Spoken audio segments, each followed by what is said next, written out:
Welcome to Sunday School, John 12:32. And I, if I be lifted up from the earth, will draw all men unto me. And so Pontius Pilate, the Roman governor, gave order that Jesus should die on the cross. The Roman soldiers then took Jesus and beat him again most cruelly, and then led him out of the city to the place of death. This was a place called Golgotha in the Jewish language and Calvary in that of the Romans, both words meaning the skull place. With the soldiers went out of the city a great crowd of people, some of them enemies of Jesus, glad to see him suffer, others of them friends of Jesus and the women who had helped him, now weeping as they saw him, all covered with his blood and going out to die. But Jesus turned to them and said, Daughters of Jerusalem, do not weep for me, but weep for yourselves and for your children. For the days are coming when they shall count those happy who have no little ones to be slain, when they shall wish that the mountains might fall on them and that the hills might cover them and hide them from their enemies. They had tried to make Jesus bear his own cross, but soon found that he was too weak from his sufferings and could not carry it. They seized a man who was coming out of the country into the city, a man named Simon, and they made him carry the cross to its place at Calvary. It was a custom among the Jews to give to men about to die by the cross some medicine to deaden their feelings so that they would not suffer so greatly. They offered this to Jesus, but when he had tasted it and found what it was, he would not take it. He knew that he would die, but he wished to have his mind clear and to understand what was done and what was said, even though his sufferings might be greater. At the place of Calvary they laid the cross down and stretched Jesus upon it and drove nails through his hands and feet to fasten him to the cross. And then they stood it upright with Jesus upon it. While the soldiers were doing this dreadful work, Jesus prayed for them to God, saying, Father, forgive them, for they know not what they do. The soldiers also took the clothes that Jesus had worn, giving to each one a garment. But when they came to his undergarment, they found that it was woven and had no seams. So they said, Let us not tear it, but cast lots for it, to see who shall have it. So at the foot of the cross the soldiers threw lots for the garment of Christ. 2 men who had been robbers and had been sentenced to die by the cross were led out to die at the same time with Jesus. One was placed on a cross at his right side and the other at his left. To make Jesus appear as the worst, his cross stood in the middle. Over the head of Jesus on his cross they placed, by Pilate's order, a sign on which was written, This is Jesus of Nazareth, the King of the Jews. This was written in 3 languages, in Hebrew, which was the language of the Jews, in Latin, the language of the Romans, and in Greek, a language read by many people throughout the world.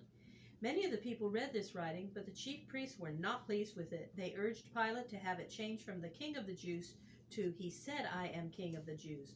But Pilate would not change it. He said, What I have written, I have written.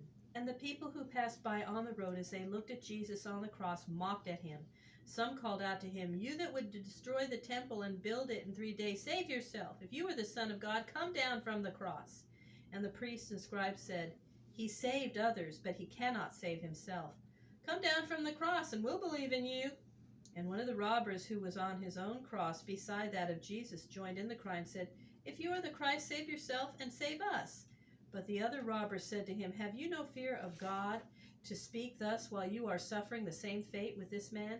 And we deserve to die, but this man has done nothing wrong. Then this man said to Jesus, Lord, remember me when thou comest into thy kingdom. And Jesus answered him, as they were both hanging on their crosses, Today you shall be with me in paradise.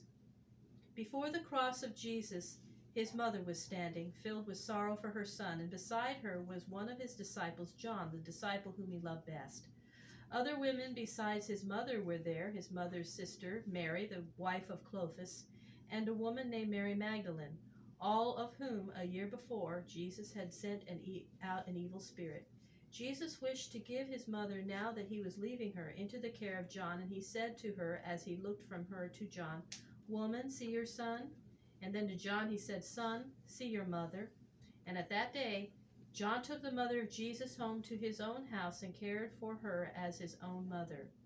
At about noon a sudden darkness came over the land and lasted for 3 hours. And in the middle of the afternoon, when Jesus had endured 6 hours of terrible pain on the cross, he cried out aloud words which meant, My Lord, my God, why hast thou forsaken me? Words which are the beginning of the 22nd Psalm, a psalm which long before had spoken of many of Christ's sufferings. After this he spoke again, saying, I am thirsty. Someone dipped a sponge in a cup of vinegar and put it upon a reed and gave it him to drink. Then Jesus spoke his last words upon the cross. "It is finished. Father, into thy hands I give my spirit." And then Jesus died. And at that moment the veil of the temple between the holy place and the Holy of Holies was torn apart by unseen hands from the top to the bottom. And the Roman officer who had charge of the soldiers around the cross saw what had taken place and how Jesus died, and he said, "Truly, this was a good man. He was a Son of God."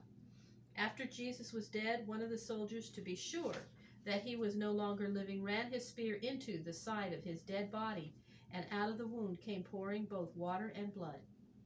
Even among the rulers of the Jews, there were a few who were friends of Jesus, though they did not dare to follow Jesus openly. One of these was Nicodemus, the ruler who came to see Jesus at night. Another was a man who came from the town of Arimathea and was named Joseph. Joseph of Arimathea went boldly into Pilate and asked that the body of Jesus might be given to him. Pilate wondered that he had died so soon, for often men lived on the cross for 2 or 3 days. But when he found that Jesus was really dead, he gave his body to Joseph. Then Joseph and his friends took the body of Jesus down from the cross and wrapped it in fine linen. And Nicodemus brought some precious spices, myrrh and aloes, which they wrapped up with the body. Then they placed the body in Joseph's own new tomb, which was a cave dug out of the rock in a garden near the place of the cross. And before the opening of the cave they rolled a great stone. And Mary Magdalene and the other Mary and some other women saw the tomb and watched while they laid the body of Jesus in it. On the next morning some of the rulers of the Jews came to Pilate and said, "Sir, we remember that man Jesus of Nazareth, who deceived the people, said while he was yet alive, 'After 3 days I will rise again.' Give orders that the tomb shall be watched and made sure for 3 days, or else his disciples may steal his body and then say, 'He is risen from the dead.' And thus even after his death he may do more harm than he did while he was alive." Pilate said to them, "Set a watch and make it as sure as you can." Then they placed a seal upon the stone so that no one might break it, and they set a watch of soldiers at the door. And in the tomb the body of Jesus lay from the evening of Friday, the day when he died on the cross, to the dawn of Sunday, the first day of the week.